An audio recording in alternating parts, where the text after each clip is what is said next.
الحمدللہ رب العالمین والصلاة والسلام علی خاتم النبیین۔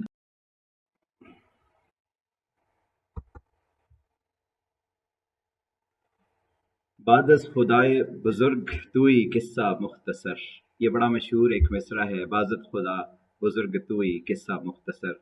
تو ایسی ہستی کہ عظیم و شان سیرت اور مشن پر گفتگو اس عاجز سے بالکل ماورا ہے، لیکن موضوع کی انتہائی اہمیت، حساسیت اور تاخیر سے عظیم تر نقصان کے خدشے نے ہمت افزائی کی ہے، اور میں جرت کر رہا ہوں۔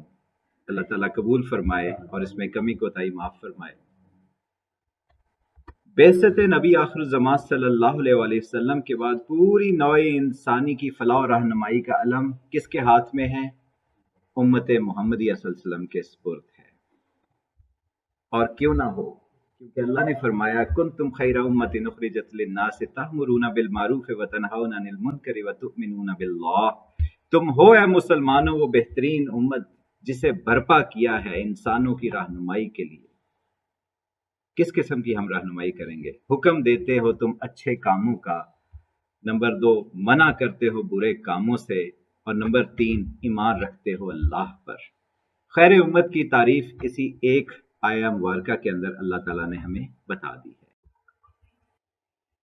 البتہ ہمارے عہد میں خیر امت کی مشن مصطفیٰ صلی اللہ علیہ وآلہ وسلم سے فکری لا تعلقی، عملی بے حسی اور اسلامی ممالک میں بڑھتی آگ و خون کی ہولی سے واضح ہوتا ہے کہ یہ چیمپئن نیشن جو ہے، چیمپئن قوم جو ہے، اب ذلت اور مسکنت پر بخوشی آمادہ ہو چکی ہے۔ ہمارے سامنے ہے سارا کچھ۔ خیر امت نے کل بنی نوع انسان کے لیے زندہ اور آفاقی مثال بننا تھا، لیکن عصری کارکردگی جو آج کی کارکردگی ہے وہ بالکل متضاد ہے۔ ابھی قرآن و سنت کبھی بھی مومنوں کو مایوس نہیں کرتے، اس لیے آج ہم اسی نسخہ کیمیا کی طرف رجوع کرتے ہیں۔ اور اللہ فرماتا ہے وَلَا تَهِنُوا وَلَا تَحْزَنُوا وَأَنْتُمُ الْأَعْلَوْنَ إِن كُنتُم مُؤْمِنِينَ، اور نہ شکست دل رہو اور نہ غم کرو، تم ہی غالب رہو گے بشرطے کہ تم مومن ہو۔ یہ اللہ تعالیٰ نے ہمیں ایک گارنٹی دے دی ہے کہ تم ہی غلبہ پاؤ گے، تم ہی کامیاب ہوگے، کسی بھی میدان میں تم ناکام نہیں ہو سکتے، کیونکہ اللہ کی نصرت تمہارے ساتھ ہے۔ شرط کیا ہے؟ ایمان۔ ایمان ہمارے دلوں کے اندر راسخ ہو جائے۔ یہاں سے آگے ہم بڑھیں گے کریم اللہ کی لازوال اور لامتناہی نعمتوں کا بیان۔ اللہ کی نعمتیں ایسی ہیں کہ ان کا شمار ممکن نہیں۔ اللہ نے سورہ رحمان کے اندر 31 دفعہ فرمایا ہے فَبِأَيِّ آلَاءِ رَبِّكُمَا تُكَذِّبَانِ، کہ تم اللہ کی کن کن نعمتوں کا شکر، اس کا انکار کرو گے۔ اور یہاں پہ آپ دیکھیں گے سورہ نحل میں اللہ فرماتا ہے، میں عربی متن سے زیادہ عربی کی طرف زیادہ آپ کے سامنے رکھوں گا تاکہ وقت کی جو قلت ہے وہ کور ہو سکے۔ اللہ فرماتا ہے سورہ نحل کے اندر، اور اگر تم گننا چاہو اللہ کی نعمتوں کو تو نہیں گن سکتے تم ان کو، بے شک اللہ ہے بہت ہی زیادہ بخشنے والا مہربان۔ یعنی اللہ کی نعمتوں کو کوئی گن ہی نہیں سکتا۔ گننے کی کوشش بھی کر لیں، جو مرضی میتھڈالوجی، جو مرضی ڈیوائس استعمال کر لیں، مشین استعمال کر کے، سپر کمپیوٹر استعمال کر لیں، آپ اللہ کی نعمتوں کو گن ہی نہیں سکتے، اتنی زیادہ ہیں۔ لیکن اللہ نے ان نعمتوں کو بتایا تو ضرور ہے، لیکن جتلایا کبھی نہیں۔ اللہ کی بے حساب نعمتوں میں سے عظیم ترین فضل کون سا ہے؟ اللہ تعالیٰ سورہ آل عمران کے اندر وہ بھی بتاتے ہیں۔ اللہ فرماتا ہے یقیناً بڑا احسان کیا اللہ نے مومنوں پر کہ بھیجا ان میں ایک رسول، انہی میں سے جو پڑھ کر سناتا ہے انہیں اللہ کی آیات، اور تزکیہ نفس کرتا ہے ان کا، اور تعلیم دیتا ہے ان کو کتاب اللہ کی، اور سکھاتا ہے ان کو حکمت، اگرچہ تھے وہ اس سے پہلے یقیناً کھلی گمراہی میں۔ تو اللہ تعالیٰ نے ایک اپنے فضل کو مومنوں کے اوپر جتلایا ہے، بتلایا ہے کہ ایک یہ جو نعمت آپ کو میں نے دی ہے یہ غیر معمولی نعمت ہے، تاکہ آپ لوگ اس کی قدر کریں، ہم لوگ اس کی قدر کر سکیں۔ یہ اللہ نے اتنی بڑی نعمتوں میں سے، احسانات میں سے صرف ایک جو نعمت ہے اس کو الگ سے گنوایا۔ اور رحمت اللہ العالمین صلی اللہ علیہ وآلہ وسلم کا قرآنی تعارف آپ کے سامنے ہے۔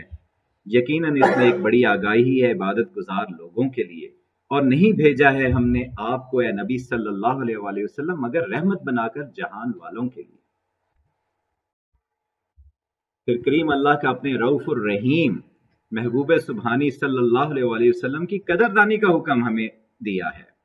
اس آیہ مبارکہ کے اندر سورہ توبہ کی آیت میں اللہ فرماتا ہے، بلا شبہ آیا ہے آپ کے پاس اے لوگو ایک رسول آپ ہی میں سے، ناگوار ہے اس کے لیے ہر وہ بات جو تمہیں تکلیف پہنچائے، اور حریص ہے تمہاری بھلائی کا، اور مومنوں پر بڑا شفیق میں بے حد مہربان ہے۔ ایسے نبی صلی اللہ علیہ وسلم کے ہم امتی ہیں۔ یہ کریم اللہ کے رؤوف الرحیم نبی کا تعارف ہے یہاں پہ، اور ایسے نبی صلی اللہ علیہ وسلم کو ہر چیز بری لگتی ہے جو ہمیں تکلیف ہے، جو ہمارے لیے گراں ہے، تو کیا ویسے ورثہ جواباً ہم ایسا کام کریں گے جو ان کو گراں ہونا چاہیے؟ ہمیں بھی حق نہیں پہنچتا۔ وَرَفَعْنَا لَكَ ذِكْرَكَ، لاکھوں کروڑوں درود اور سلام ہو رسول اللہ صلی اللہ علیہ وسلم پر، جن کا اللہ نے انہی کی خاطر ذکر بلند فرما دیا۔ آپ صلی اللہ علیہ وسلم اور ہم کے موضوع کے اوپر میں یہ 5 موضوعات ہیں جن کے اوپر بات کروں گا انشاءاللہ۔ حبیب اللہ صلی اللہ علیہ وسلم کی بے مثال ذاتی زندگی کی باکمال جھلک۔ پہلے 3 موضوعات جو ہیں ان کو میں ذرا سا نسبتاً کم وقت کے اندر کور کرنے کی کوشش کروں گا، یہ زیادہ تر مشہور چیزیں ہیں ان کے اندر، لیکن آخری 2 معاملات جو ہیں ان کے اوپر میں تھوڑا زیادہ ٹائم دوں گا، کیونکہ یہ ہماری نگاہوں سے اوجھل ہو چکی ہیں چیزیں۔ حبیب اللہ صلی اللہ علیہ وسلم کی بے مثال ذاتی زندگی کی باکمال جھلک آپ کے سامنے میں رکھوں گا۔ آپ صلی اللہ علیہ وسلم جب تشریف لائے تو آپ سے پہلے یہ شعر جو علامہ اقبال فرماتے ہیں، ہم سے پہلے تھا جب تیرے جہاں کا منظر، کہیں مسجود تھے پتھر کہیں معبود شجر۔ اس دور کے اندر سلطنت فارس جو تھی وہاں پہ آگ کی پرستش ہوتی تھی، مجوسیت تھی، زرتشت تھے وہاں پہ۔ سلطنت روما جو آپ کو دوسرے کلر میں نظر آ رہی ہے پورے ایریا کے اندر یمن تک یہ پھیل چکی تھی، اور اس کے اندر 3 in 1 and 1 in 3 گاڈ کا کانسیپٹ تھا، ٹرینٹی کا کانسیپٹ تھا، اور عرب اور ہندوستان کے اندر بتوں کی پوجا ہوتی تھی، بتوں کو خدا کا نعم البدل بنا دیا گیا تھا۔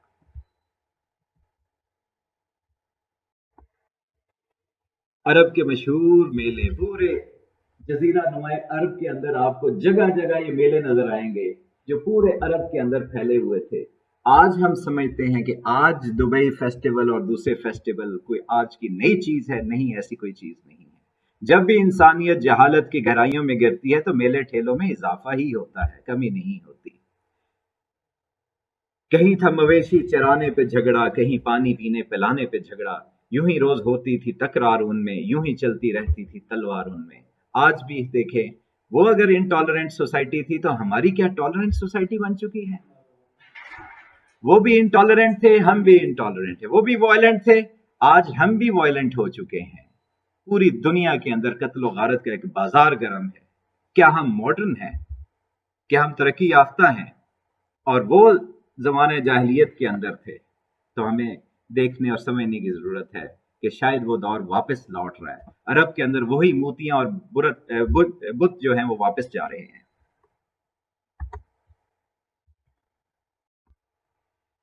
بیت اللہ کے اندر اور مطاف میں 360 بت نصب تھے۔ حالت یہ پہنچ چکی تھی کہ توحید کی جو آخری علامت دنیا کے اندر باقی رہ گئی تھی، باقی ساری علامتیں ختم کر دی گئی تھی، جو آخری علامت باقی رہ گئی تھی اس کے اندر تک بت پہنچ چکے تھے۔ مطاف کے اندر اور بیت اللہ کے اندر تک 360 بت موجود تھے اور ان کی باقاعدہ پوجا ہوتی تھی۔ پھر ہم جانتے ہیں 571 AD کے اندر ابراہا ایک بہت بڑا ہاتھیوں والا لشکر لے گیا، 60,000 کی فوج تھی ابراہا کے ساتھ، اور درجن بھر ہاتھی تھے، اور وہ خانہ کعبہ کو گرانے کے لیے تقریباً مکہ معظمہ کے نزدیک پہنچ چکا تھا۔ اور اس دوران میں اللہ تعالیٰ کا امر ہوتا ہے اور رسول اللہ صلی اللہ علیہ وسلم تشریف لے کے آتے ہیں۔ بمطابق 22 اپریل 571 عیسوی 9 ربیع الاول 1 عام الفیل کو لاکھوں درود و سلام ان پر جن کے وسیلے سے رحمان ملا، قرآن ملا اور ایمان ملا۔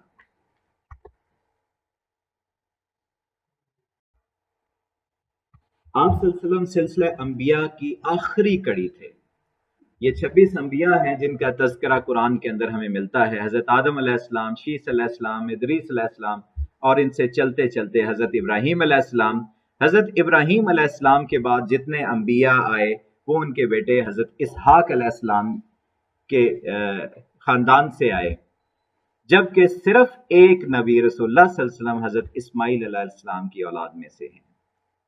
تو یہ سارے انبیاء 26 وہ انبیاء کا یہاں پہ آپ کو نام نظر آ رہے ہیں جو قرآن میں جن کا تذکرہ ہے، اور ان کے بارے میں اللہ فرماتے ہیں لوگوں بے شک تمام انبیاء کی دعوت بھی دین تھا، اور تم سب کی امت فی الحقیقت ایک ہی امت ہے، اور میں تمہارا تنے تنہا پالن ہار ہوں، لہٰذا تم میری ہی عبادت کرو.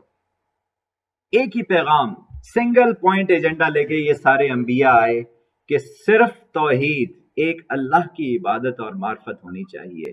اس دنیا میں اللہ کے علاوہ کسی کی حکومت قابل عمل نہیں ہے اور قابل قبول بھی نہیں ہے. حضرت اسماعیل علیہ السلام سے رسول اللہ صلی اللہ علیہ وسلم تک یہ شجرہ آپ کے سامنے ہے کہ آپ کے حضرت اسماعیل علیہ السلام کے 12 بیٹوں میں سے کیدار، اور ان سے آگے جو سلسلہ چلا، کیدار وہ تھے جو مکہ معظمہ میں سکونت اختیار کی، اور ان سے چلتے چلتے حضرت ہاشم، حضرت عبدالمطلب، حضرت عبداللہ اور رسول اللہ صلی اللہ علیہ وسلم. یہ شجرہ یہاں پہ آپ کو نظر آئے گا. فہر سب سے اوپر جو ہیں ان کا لقب قریش تھا. ان کی اولاد میں غالب، لوی، کعب، مرہ، کلاب، کسئی، عبد مناف، ہاشم، عبد المطلب، حضرت عبداللہ اور رسول اللہ صلی اللہ علیہ وسلم. یہ ان کا شجرہ طیبہ ہے. آپ صلی اللہ علیہ وسلم کی ازواج مطہرات جو امہات المومنین ہیں ان کی تعداد 11 ہے. یہ آپ کے سامنے ہے. سب سے پہلے حضرت خدیجہ الکبریٰ رضی اللہ تعالیٰ عنہ، حضرت سودا، حضرت عائشہ، حضرت حفصہ، حضرت زینب، حضرت ہند، حضرت زینب، حضرت جویریہ، حضرت ام حبیبہ، حضرت صفیہ اور حضرت میمونہ رضی اللہ تعالیٰ عنہ. آپ صلی اللہ علیہ وسلم کی اولاد حضرت خدیجہ رضی اللہ تعالیٰ عنہ کے بطن سے حضرت قاسم، عبداللہ، زینب، رقیہ، ام کلثوم، فاطمہ رضی اللہ تعالیٰ عنہما. یہ سارے کے سارے نرینہ اولاد ساری بچپن میں ہی انتقال کر گئی، اور حضرت ماریہ قبطیہ کے بطن سے حضرت ابراہیم رضی اللہ تعالیٰ عنہ، یہ بھی پیدائش کے کچھ ہی عرصے کے بعد ان کا انتقال ہو گیا تھا. اعلان نبوت سے پہلے رسول اللہ صلی اللہ علیہ وسلم کے اوصاف حمیدہ کیا تھے؟ آپ کو سارے صادق اور امین کے طور پہ جانتے تھے، کوئی دشمن نہیں تھا، سب آپ سے پیار کرتے تھے.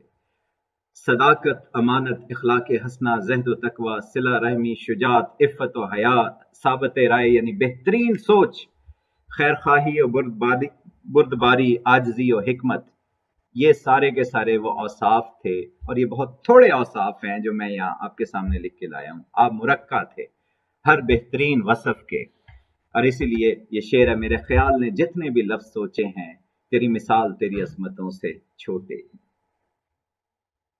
آج رسول اللہ صلی اللہ علیہ وسلم کی اعلان نبوت سے پہلے کی یہ جو صفات ہیں اگر ہم اپنے اندر لے آئیں تو ہم سے بھی وہ مار کے وہ معجزے ہونا شروع ہو جائیں گے کہ جو آپ کی سوچ بھی نہیں ہے.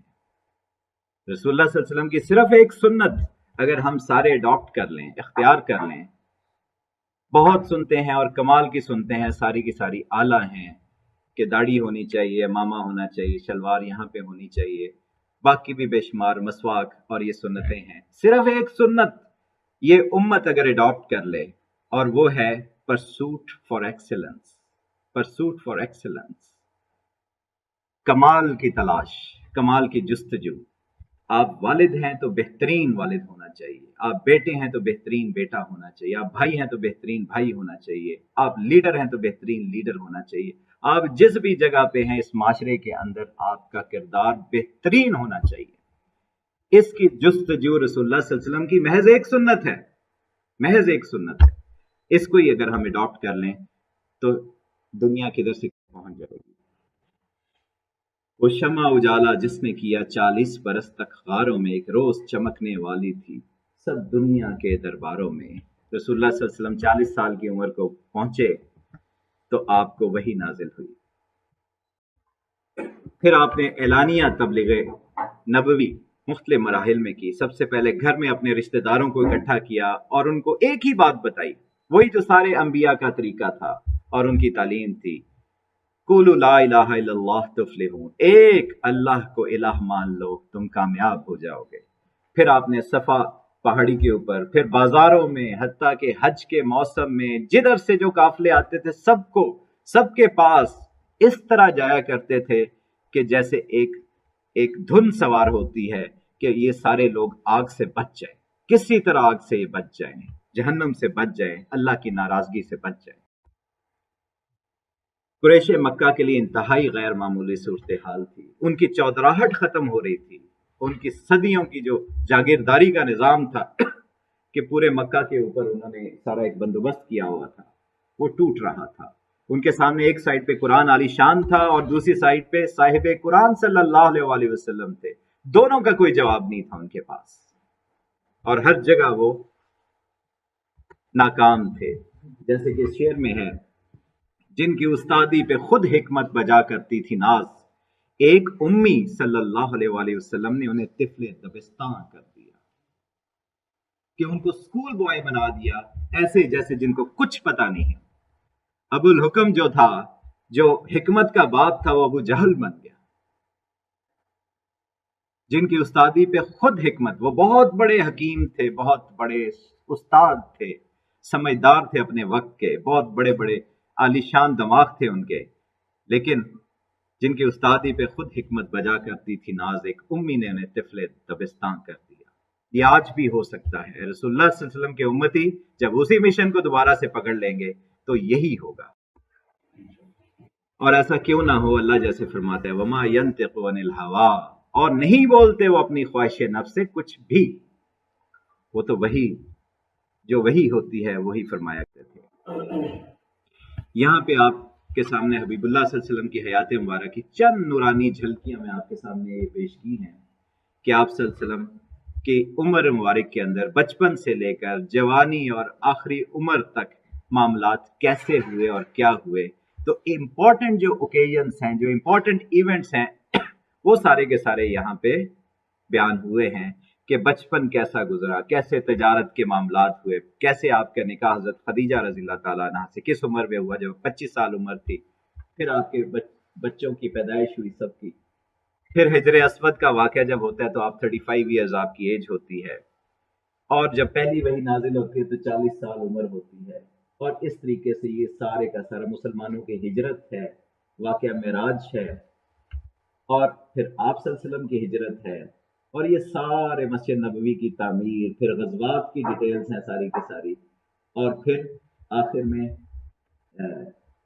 فتح مکہ ہوتا ہے، اور فتح مکہ کے بعد جو ہے پھر خطبہ حجۃ الوداع ہے، اور اس کے بعد آپ صلی اللہ علیہ وسلم اس دنیا فانی سے آپ منتقل ہو جاتے ہیں، اور وہ 632 عیسوی ہوتا ہے، جو 8 جون 632 عیسوی بنتا ہے بمطابق 12 ربیع الاول 11 ہجری۔